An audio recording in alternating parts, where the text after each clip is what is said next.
Alam nyo, bago pa man dumating yung mga mananakop, meron na tayong mga sariling bayani.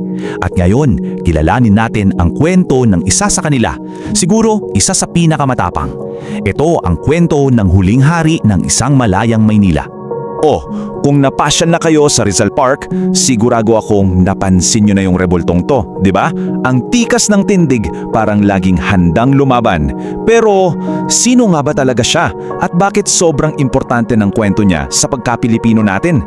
Yan ang aalamin natin. Tara, simulan na natin kilalanin kung sino nga ba ang nasa likod ng bantayog na yan. Okay, so ang rebultong yon ay walang iba kundi si Raha Sulaiman. Siya yung bata pero napakatapang na hari ng Maynila. Bago pa man ito tawaging Intramuros, isipin nyo, sa kabataan niya, siya na ang naging simbolo ng isang sibilisasyon na handang-handang ipaglaban ang kanilang kalayaan. Pero para mas maintindihan natin kung gaano kabigat yung mga desisyon na ginawa niya, kailangan muna nating bumalik sa panahon niya.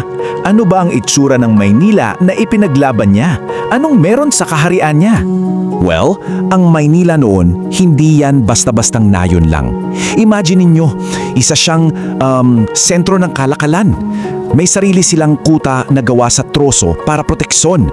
At ito ang malupit, may sarili silang mga kanyon, yung tinatawag na lantaka, na gawa mismo ng mga panday nila. So ibig sabihin, may sarili na tayong teknolohiya at kayang-kaya nating ipagtanggol ang sarili natin. Maganda ang takbo ng buhay, no? Maunlad, may sariling kakayahan. Pero lahat ng yan malapit nang magbago. Dahil noong 1570, may mga dambuhalang barko na biglang lumitaw sa dalampasigan. Ito na yung simula ng lahat. At dito nagsimula yung hindi pagkakaunawaan. Kasi nahati yung mga pinuno natin. Yung mga tiyuhin niya, sina Raha Matanda at Lakandula. Ang gusto nila, sige makipagkasundo na lang tayo para walang gulo, para may kapayapaan.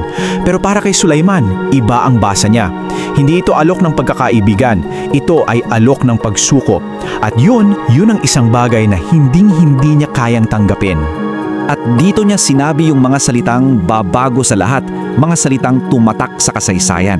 Sabi niya, handang makipagkaibigan, ngunit hindi magpapasalilam sa kapangyarihan ng ibang hari. Grabe, imagine the pressure, pero yan ang stand niya. Yan ang linya na hindi niya tatawirin. Isang deklarasyon talaga ng dangal at kalayaan. Siyempre, yung paninindigan niyang yun, itinuring ng mga Kastila na isang hamon. At hindi nila to pinalampas.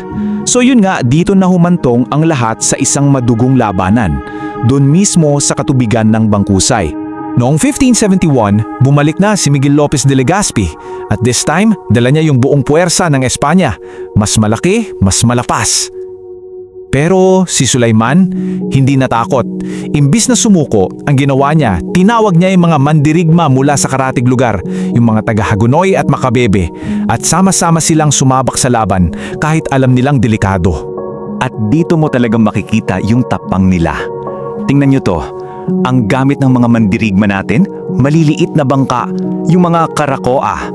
Ang kalaban, dambuhalang mga barkong Kastila na punong-puno ng kanyon. Parang David versus Goliath, di ba? Alam na alam ni Sulaiman na dehadong-dehado sila. Pero hindi naging rason para umatras. At noong June 3, 1571, dito na nangyari ang kasukdulan. Sa gitna ng ingay ng labanan ng mga putok ng kanyon, bumagsak ang huling hari ng Maynila. Pero, at ito ang pinakaimportante sa lahat, namatay siyang lumalagan. Hanggang sa huli niyang hininga, malaya siya. Hindi siya kailanman sumuko. Hindi siya yumuko sa mga mananakop. Okay, so natalo man sila sa laban, hindi doon nagtatapos ang kwento ni Raha Sulaiman. Actually, yung pagkamatay niya, yun ang naging simula ng isang bagay na mas malaki pa, ang kanyang pamana.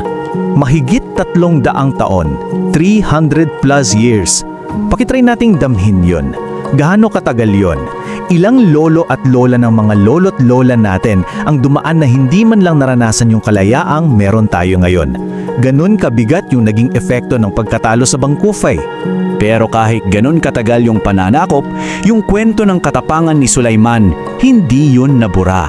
Yung pagkatalo niya sa laban, naging simbolo yun. Para siyang naging binhi na nagpaalala sa lahat na hey, minsan may isang Pilipinong hindi sumuko. May Pilipinong handang mamatay para sa kalayaan.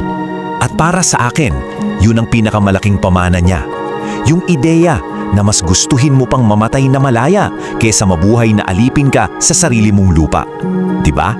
At yung diwa na yan, yung spirit na yan, yan din mismo ang nagpaalab sa revolusyon ni Rizal at Bonifacio makalipas ang 300 taon. Kaya sa susunod na mapadaan kayo sa Rizal Park at makita nyo ulit yung rebulto niya, sana iba na yung tingin nyo. Hindi lang siya basta isang hari. Isa siyang paalala. Isang paalala na minsan sa kasaysayan natin, may isang pinuno na pinili ang kamatayan kaysa sa pagsuko. Kaya iiwan ko sa inyo ang tanong na to. Isang tanong na mahalaga pa rin hanggang ngayon. Para sa iyo, ano ba talaga ang halaga ng kalayaan?